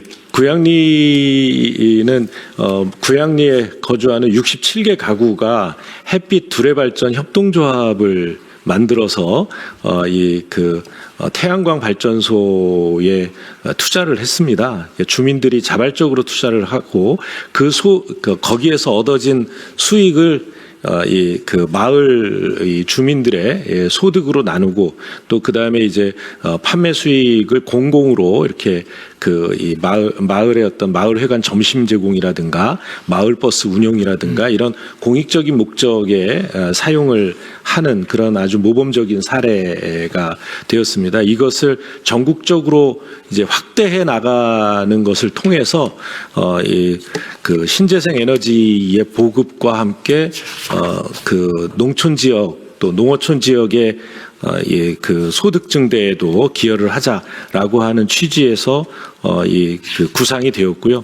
이런 것들을 전국적으로 확산하기 위해서 범정부 차원의 강력한 추진 체계를 구축하자라는 데까지 논의가 되었습니다. 이것을 위해서 정부에는 이제 행안부에 햇빛 소득 마을 추진단을 설치하겠습니다. 그래서 농식품부, 기후부 그리고 지방 정부가 함께 참여해서 이 사업 추진을 할 계획이고요. 그리고 마을 공동체법과 전기사업법 또 분산에너지특별법 이런 것들을 제정 또 개정해서 법률적인 지원 체계를 갖추겠습니다. 다만 이제 이 개통 연결 문제 때문에 여러 가지 법적인 지원이 필요한데요. 그러니까 개통 연결이 즉시 이루어지지 않는 지역에 대해서는 ESS 그러니까 에너지 저장 장치 설치를 지원해서 접속 대기를 해소해 나가겠다는 그런 계획 함께 세우고 있다는 말씀을 드립니다. 지금 농식품부와 기후부는 각각 2030년까지 500개 그리고 2,000개 이렇게 해서 전국에 2,500개 이상의 햇빛 소득 마을을 조성하는 것을 목표로 세우고 있는데요. 대통령님께서 아까 말씀 주신 대로 우리 대한민국의 마을이 10만 개 이상 되니까 적어도 그 중에 한 30% 정도는 이 햇빛 소득 마을이 될 수 있도록 열심히 노력하겠다는 말씀을 드립니다. 아울러서 기본소득, 농어촌 기본소득 시범 사업이 내년부터 시작이 되는데 그 중에는 소득형 기본소득 이 사업이 있습니다. 이런 햇빛 마을 햇빛 소득 마을 계획을 통해서 우리 대한민국의 농어촌을 기본 사회로 전환시켜 나가는데도 대단히 큰 기여를 하게 될 것으로 보입니다. 이상입니다. 여튼 구양리라고 하는 마을에 1메가와트 정도를 발전하는 태양광 시설을 했다. 근데 이 면적이 얼마예요? 3,000평들. 그게 단일하게 한 게 아니고요. 대충. 옥상 지붕에도 하고 여러 군데 흩어진 것을 모아서 1메가를 합쳐서. 합쳐서 차지하는 면적이. 한 1,000평 내외면 1,000평 지붕까지 다 합쳐서. 네, 지붕 다 합해서. 1,000평 내외의 공공용지 지붕 또는 땅 위에 네. 태양광 시설을 해서 사업을 했더니 한 달에 1,000만 원 좀 남더라 그 말이잖아요. 네, 10개월간 했는데 1억 5천 정도니까요. 1,000만 원이 좀 넘습니다. 평당 만 원? 그렇게 계산 안 해봤는데요. 평당 만 원 정도. 3,000평 정도 들어가요. 태양광 표면적이 그렇다는 거고 땅은 그러니까 어쨌든 바닥 면적은 한 3배쯤 필요하다. 하여튼 그렇게 했더니 3,000평 정도 위에 1,000평 정도의 태양광 판을 깔았더니 1,000몇백만 원 정도가 남아서 동네 사람들이 밥 먹고 운전하고 놀고 쓰고 되더라 그 말이잖아요. 6사람 고용하고. 6사람 고용했어요? 한 명? 식당 있고 버스. 식당, 사무장까지. 하여튼 1,200~1,300만 원 남았다 그 말인데 이게 뭐 엄청난 자본이 필요한 것도 아니고 맘먹고 동네 공공용지나 공터, 지붕 이런 거 찾아서 하면 된다 그 말이잖아요. 그렇습니다. 이걸 안 할 이유가 없는 거죠. 네. 몰라서 못하는 거. 하여튼 뭐 추진단을 만든다고 하니까 추진단에서 실제 어떻게 신속하게 진행할 수 있을지를 연구를 좀 하면 좋을 것 같고요. 내가 보면 제도적인 문제는 없을 것 같고 지금 제일 장애 요인이 그 개통연기 그러니까 어떻게 팔 거냐. 예. 지금 남는다 지금 그런 얘기 아닙니까? 그런데 마을 자체적으로 자체 수요를 충족하는 것도 꽤 되지 않을까요? 전기는 기본적으로 쓰는 데부터 쓰니까요. 그러니까 그 동네 자립마을 성격이 강해집니다. 그러니까 그리고 혹시 남으면 저장 장치를 통해서 할 수 있는데 가능하면 전력선에 송배전망에 연결을 해 놓는 게 가장 효율적이긴 하죠. 네, 붙이긴 해야 됩니다. 그런데 전에 제가 그것 때문에 지시한 거 있는데 지금 이게 남는 개통 연결이 안 되는 게 남아서 그렇다는 거잖아요. 그죠? 네. 송전망이 부족해서 그렇다는 거지, 쉽게 말하면. 근데 이거 알박기 해놓고 지금 실제로는 태양광 사업 안 하는 게 꽤 많다는 거 아닙니까? 네. 저번에 산업부에서 있을 때 조사를 했는데 그거 말고 그때 몇 기가 찾았다고 그러지 않았어요? 그때 호남에서 대략 한 2, 3기가 정도. 네, 그거 찾았다는 거고. 네, 그렇습니다. 그래서 제가 더 조사해보면 더 나올 거다라고 해서 조사를 하라고 했는데 그 산업부에서 그 업무는 넘겨받지 않았어요? 네, 넘겨받아서 하고 있는데요. 그게 특히 해상풍력의 대기 수요를 현재 수요로 보고 잡아놓은 통계가 있는데요. 해상풍력이 좀 늦어지고 있는 측면이 있어서 그거를 쓸 수 있는 양이 있고요. 또 어차피 그러면 지금 현재 당장 연결하지 않는데도 그건 연결될 걸 전제로 혹은 빼버렸다고 말이잖아요. 그렇습니다. 그럼 그것만 해도 몇 기가 될 건데? 그렇습니다. 그럼 개통 토해내라고 했습니다. 네, 빨리빨리 조사해서요. 네. 이거 태양광 실제 사업에서 연결하는데도 한 2년은 걸릴 거 아니에요? 속도 내면 얼마나 걸려요? 속도 내면 1년 안에도 1년 안에. 충분히 성과를 낼 수 있는 데가 꽤 있습니다. 하여튼 속도도 내고 좀 어려운 게 있으면 뭐 법 개정도 하고 지침도 만들고 모든 걸 꼭 법으로 할 필요는 없어요. 네. 예를 들면 구체적 개인의 권리를 침해하거나 의무를 부과하는 게 아니면 그 꼭 법 아니라 대통령령 형태로 해도 되잖아요.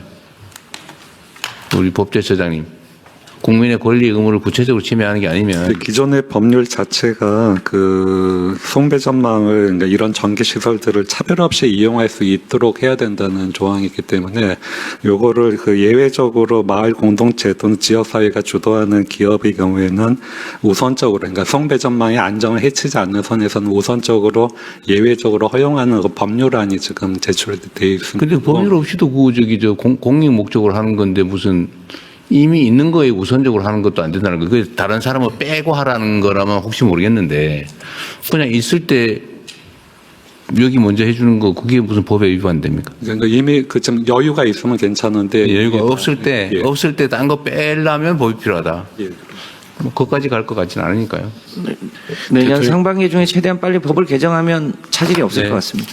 지금 현재도 수도권이나 경남은 개통 여유가 좀 있는 걸로 조사가 수도권엔 좀 있습니다. 대통령 정확한 정보를 위해서 1메가와트 전력 생산하려면 2헥타 정도가 필요하고요. 2헥타면 6,000평? 예, 그 정도가 필요하고요. 그 계산으로는 그리고 그 구양리 같은 경우에는 대출금이 있습니다. 그래서 부가가치세 포함해서 16억 5천만 원 대출했다고 제가 기억하고 있고요. 16억 5천만 원에 대한 이자와 원금 상환 그리고 그 태양광 발전해서 관리하고 운영하는 비용이 또 들어갑니다. 이런 것들을 다 감안해서 그 지금 현재 그 마을에 한 달에 1,000만 원 정도를 지금 마을 주민들이 이렇게 복지사업 이용하고 예 그렇습니다. 금융 비용, 예. 감가상각 다 빼고. 예, 빼고요. 그래서 제가 그걸 언제 다 그럼 갚을 수 있느냐라고 확인을 했었는데요. 8년 정도가 지나면 그 원금을 반환할 수 있다라고 이야기를 했습니다. 8년 지나면 완전히 전액 남는다는 얘기잖아요. 그렇습니다. 그래서 그것들이 좀 정보들이 정확하게 좀 정리가 돼야 할 것 같고요. 예, 참고로 구양리 같은 경우에 이게 산업부에서 이제 사실 그 사업 모델을 마련한 건데 7년 만에 구양리 한마을이 탄생한 거거든요. 그래서 실은 구양리가 굉장히 지금 잘하는 마을이고 모범이 되는 마을인데 거기에 이제 그 일을 처음 하다 보니까 굉장히 힘든 점들이 많았습니다. 그래서 우리가 앞으로 확산할 때는 그때 좀 시행착오들 같은 것들을 많이 좀 공부도 하고 이렇게 할 필요가 있을 듯합니다. 네, 그게 전에는 사실은 태양광 사업 자체를 정부에서 막았잖아요. 솔직히 얘기해서 괴롭혔잖아. 권장한 게 아니고 도와주기는 그냥 사실상 거의 이 범죄 취급해가지고 잘 안 했단 말이에요. 그러니까 오래 걸렸지. 근데 지금은 정부가 좀 적극적인 의지를 가지고 지원하고 하면 그럼 빨리 될 거예요. 네. 네. 추가적인 의견 없으시면 이 보고는 원안대로 접수하겠습니다. 이어서 유사 니코틴 등 인체 흡입 제품 안전 관리 방안 기획재정부 장관님께서 보고해 주시기 바랍니다. 예, 간략히 보고 드리겠습니다. 담배에는 원래는 연초만 담배의 재료였는데 합성 니코틴을 사용한 액상형 전자담배를 이번에 이제 담배 사업부를 개정해서 담배 정의에 포함시켜서 관리에 들어가게 됩니다. 그래서 법 시행일이 이제 금년 12월 통과되고 4개월 이후에 진행되거나 그 이후에 반출되는 제품에 대해서는 담배로 관리해서 저희들이 관리를 할 겁니다. 그런데 문제는 그 두 번째 네모에 보시는 것처럼 니코틴이 미포함된 저는 유사 니코틴이 아니고 이 가짜 니코틴입니다. 이게 지금 담배로 사용되기 때문에 여기에 대한 관리가 좀 필요하다. 그래서 유해성 평가를 좀 정부 차원에서 철저히 점검해야 되고 두 번째는 법 시행 이전 내년 4월 달에 만약 법이 시행되면 그 이전에 만드는 것에 대해서는 이게 품질 관리가 안 됩니다. 그래서 관계부처 합동으로 이 두 가지에 대해서는 관리를 하자 한 게 이게 두 가지 포인트고 그간의 대책도 뭐 가습기 살균제라든지 또는 액상형 담배에 대해서는 충분히 관리를 해왔습니다. 관리를 해왔는데 지금 법령상으로는 관리하는 부처가 화학제품안전법 그다음 화학물질관리법 기후부가 하고 또 인체 적용하는 것은 식약처, 산업부는 제품 안전에 대해서 하는데 요 두 가지에 대해서도 저희들이 그 제품 안전 정책 협의회를 통해 가지고 소관 부처도 확정하고 이 관리를 해서 지금 관리가 되지 않는 이런 부분까지 포함해서 관리를 추진해 나갈 필요가 있고 그렇게 하겠다는 부분이 요지가 되겠습니다. 이게 건강상 문제가 그러니까 니코틴 추출물은 그냥 담배 수준이니까 그렇다 치는데 유사 니코틴 역할을 하는 다른 화학 물질. 네, 이거는 이 안전성 검증 없이 예. 그 팔아가지고 시민들이 피워도 되나요? 네, 그래서 이제 그걸 관리할 수 있는 시스템을 원래는 안 되는 거 아닙니까? 지금은 이거는 니코틴이 아닙니다. 가짜, 이거 유사가 아니고 가짜 니코틴입니다. 아니, 그러니까 이런 거를 만들어서 팔아도 되는 거예요? 이제는 안 됩니다. 원래는 이게 방치돼 있었던 거예요? 네, 방치되어 있었습니다. 이제 못하는 걸로 네. 관리한다. 네. 여기 보니까 폐 손상 의심 사례가 발생하기도 했다고요? 네네. 방치된 걸 체계적으로 관리하는 시스템을 만들겠다는 게 대통령. 이 첫 번째가 그거고 두 번째는 세금 문제가 있잖아요, 그죠? 네. 이게 지금 전에 세금 안 냈죠, 이거? 네, 안 냈습니다. 근데 내가 성남시에 있을 때 우리 세무공무원이 열심히 해가지고 이거 찾아내가지고 네. 세금 지방세잖아요, 이게. 네. 지방세 부과했다가 법원에서 이겼던 것 같은데 몇십억 네. 부과해가지고. 근데 이번에는 이제 법으로 담배 사업을 명시해요? 명시해서 들어오게 되는 겁니다. 네. 알겠습니다. 네. 네, 다른 의견 없으시면 원안대로 접수하겠습니다. 정부의 법적 자문 기능 강화 추진 방안을 법제처장님 보고해 주십시오. 예, 장관님께서 법제처 업무에 대해서 모르실 것 같아요. 간단히만 성격 관련해서 말씀드리겠습니다. 법제처는 정부 각 부처 입법을 총괄하는 법제 전문기관입니다. 각 부처 법령 그리고 행정규칙 위반하고 심사하고 그리고 행정법령에 대한 정부 내 최종적인 유권 해석을 담당하고 있습니다. 그리고 시대에 뒤떨어진 법령 정비하고 있고 조례도 지원하고 있습니다. 그리고 국민들에게 법령 정보를 제공하고 있습니다. 이런 업무를 통해서 법제처 직원들은 그 공법, 그러니까 헌법 및 행정법 분야 이제 전문가로 성장했습니다. 그리고 각 부처가 추진하는 정책과 관련해서 제기되는 다양한 법적 이슈에 대해서 전문적인 법적 자문을 할 수 있는 능력을 갖고 있습니다. 법제처의 법적 자문을 외부 로펌이나 변호사의 의뢰에서 얻게 되는 법적 자문과 비교해 볼 때는 전문성, 정확성, 객관성, 보완성 면에서 커다란 장점이 있습니다. 외부 로펌이나 변호사의 경우에는 사법이 아닌 공법 분야에서는 상대적으로 전문성이 부족합니다. 그래서 정확하고 확실한 자문 의견을 제시하지 못하는 경우가 굉장히 많습니다. 그리고 이해관계 충돌로 객관성을 담보할 수 없을 수도 있고 무엇보다도 보완성이 문제가 있을 수 있습니다. 참고로 법무부 검사들의 경우에도 일부 자문을 제공하기도 했는데 기본적으로 검사들은 사후적으로 범죄 행위에 대해서 위법 여부를 판단하는 것이기 때문에 적극적인 행정을 뒷받침하는 법적 자문이나 해석보다는 굉장히 소극적인 입장에서 법령 해석을 하는 문제가 있습니다. 외부 변호사들도 마찬가지입니다. 이 법제처에서는 지난주 업무 보고에서의 대통령님 그리고 총리님의 지시에 따라서 상시적인 법적 자문 체제를 구축하려고 합니다. 구체적으로는 국정과제 실현 과정에서 대통령실, 총리실, 국무조정실과 같은 국정 컨트롤 타워에서 지시하는 다양한 법적 이슈들에 대해서 체계적인 자문을 제공하고 정부 내 각 부처, 위원회, 청단위 기관, 특히 법률 전문 인력을 확보하지 못한 작은 기관에서 정책 추진 과정에서 부딪히는 법적 문제들에 대해서 전문적인 자문을 제공하려고 합니다.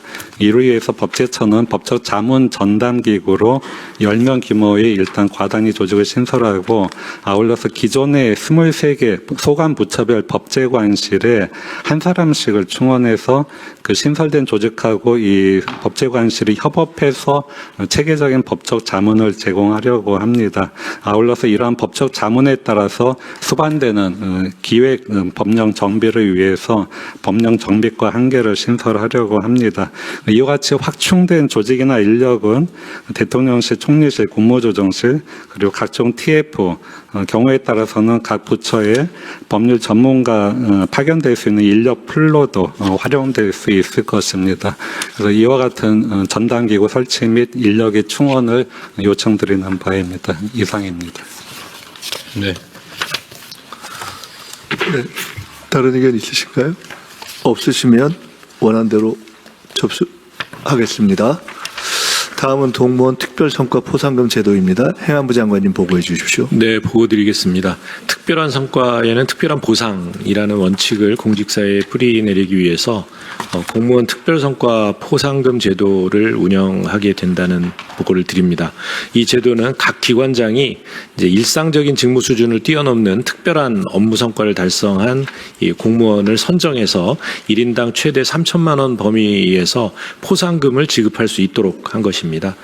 포상금 지급 원칙은 이제 이례적인 성과를 창출한 경우에 그에 걸맞는 아주 파격적인 보상을 한다는 원칙이 첫째고요. 둘째는 이게 나눠먹기식으로 운영되지 않도록 명확한 성과 근거와 절차에 따라 선발하는 엄격한 선발의 원칙입니다. 세 번째는 이 성과 창출 시점과 보상 시점 사이의 간극을 최소화해서 즉각적인 동기부여가 될 수 있도록 신속한 보상의 원칙, 이렇게 세 개의 원칙 하에 운영을 해나가도록 하겠습니다. 이 포상금 대상은 개인을 원칙으로 하고요. 협업이 필수적인 경우에만 기여도에 따라 협업 단위로 지급할 수 있게 하고요. 또 평가 기준은 기관 특성에 따라 자율적으로 설정할 수 있도록 하되 평가의 파급력, 난이도, 기여도 등을 종합적으로 반영하도록 하겠습니다. 선정 절차 또한 기관별로 자율적으로 설계하되 또 평가 기준, 절차, 결과에 대해서는 내부 구성원에게 투명하게 공개되도록 하겠습니다. 사후관리 측면에서는 이 기관별 운영 실적을 행안부에서 모니터링해서 우수 기관에 대해서는 별도의 인센티브를 부여하도록 하겠습니다. 마지막으로 그 부처 설정에 맞는 평가 기준과 절차를 조속히 정비해서 국민주권정부 출범 이후 특별한 성과를 낸 공무원들에게 신속한 포상을 할 수 있도록 해주실 것을 당부드립니다. 참고로 그 각 부처 예산에 내년도 예산이 반영되어 있습니다. 전체 예산은 약 6억 116억 규모입니다. 예, 이상 보고를 마치겠습니다. 네, 좋은 생각인 것 같고요.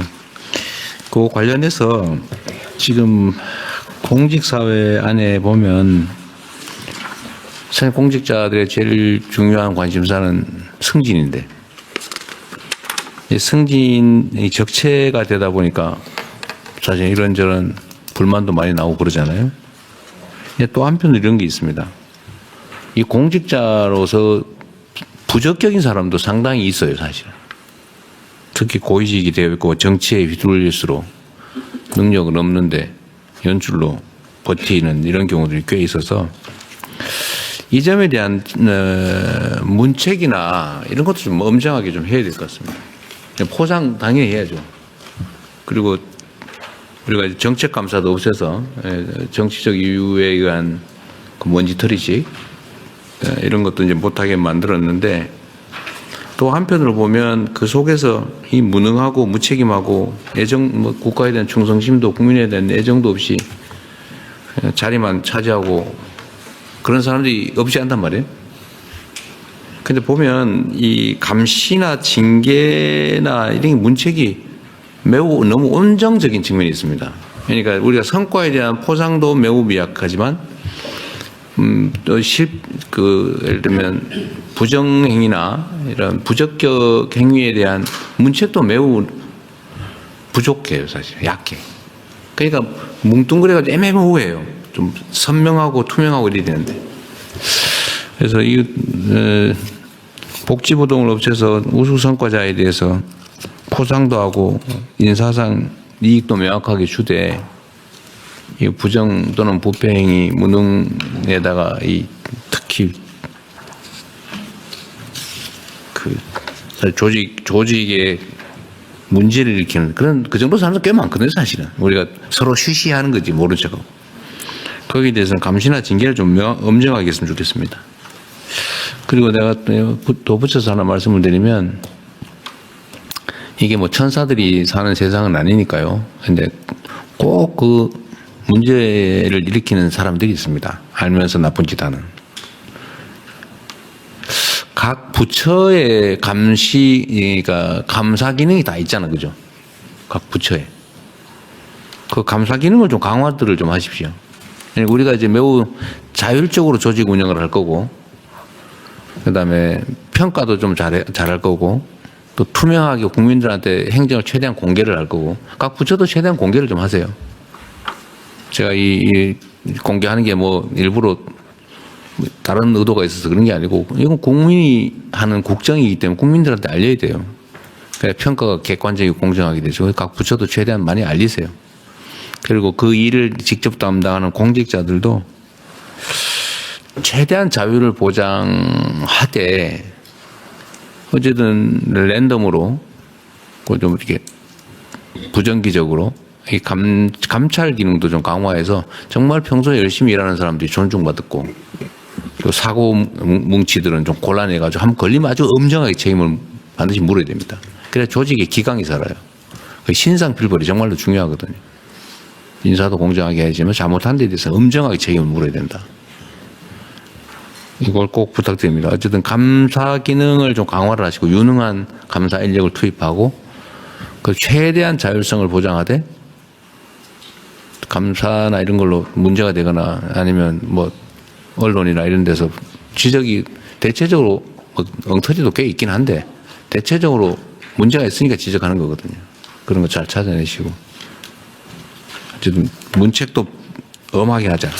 성과 포상도 명확하게. 문책도 명징하게, 엄하게. 네. 국무총리실 각 부서별로 그걸 강화해 주시고 총리실에서의 감찰 기능도 강화한다는 기조로 지금 이미 진행을 하고 있다는 말씀 다시 한번 드리겠습니다.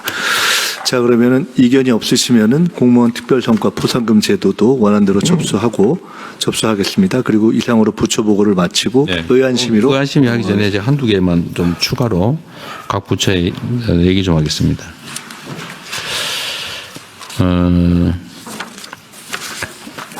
우리가 이제 행정작용을 할 때 국민들 누군가를 골라서 기업이든 개인이든 특혜를 주는 경우가 있어요.